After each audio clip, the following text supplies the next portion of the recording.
Welcome to the DJI FlightHub 2 AIO tutorial video. This video shows how to enable the remote maintenance feature. Insert the licensed dongle and power on the system.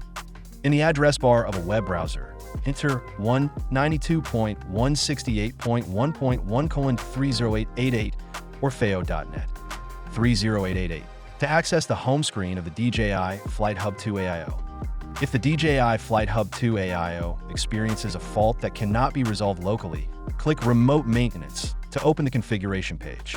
Ensure your DJI FlightHub 2 AIO is connected to the internet. Turn on the Remote Maintenance toggle switch. When the switch turns blue, the remote maintenance function is active. Provide DJI support personnel with your server key, device ID, and password to obtain remote technical assistance. The remote maintenance connection status is color-coded as follows.